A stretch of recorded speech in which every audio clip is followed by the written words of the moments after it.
Julianne, first off, congratulations on the film. Thank you. Now, it's a beautiful and very unusual story. What initially attracted you to the role?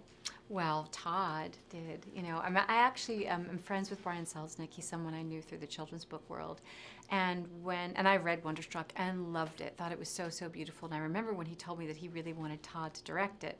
And I thought, okay, I thought, because Todd generally does his own things. And he actually managed to get it to Todd. Todd fell in love with it, and that's how it happened. And then Todd called me and said, would you be interested in playing these roles? And of course I was, absolutely, being a huge fan of the book and a longtime partner to Todd in his work.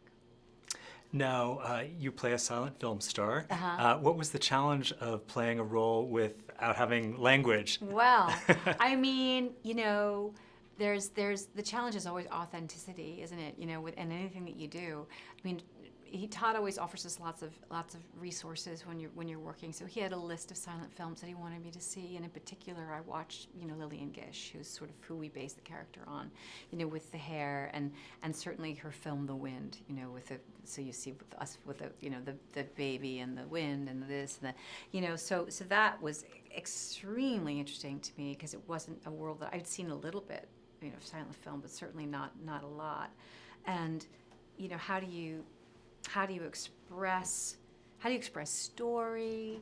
How are you, naturalistic in a way that a modern audience is going to be able to know that you're speaking a silent film vernacular, but you're also able to communicate, what you need to communicate without being off-putting. All of those things were really challenging, very interesting to do. Yeah.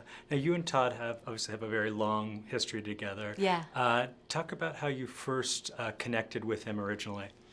I auditioned for him. I was in Pittsburgh making a movie, and my agent sent me the script for Safe, and I read it, and I thought it was extraordinary and couldn't believe that they were even holding auditions for it. I'm like, shouldn't somebody be cast already? There should be somebody famous in this.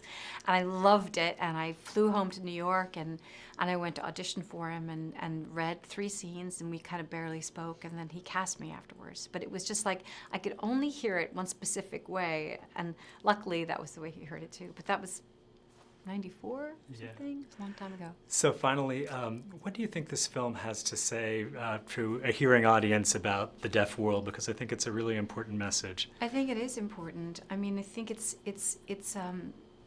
these are 2 kids that kind of are searching for something, and they don't know what they're searching for. And what they find is their culture. They find a world where they are able to communicate with people.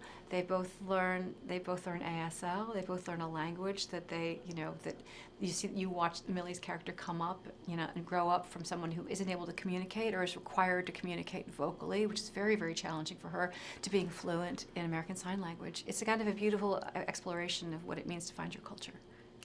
Beautifully put, and congratulations on Wonderstruck. Thank you very much.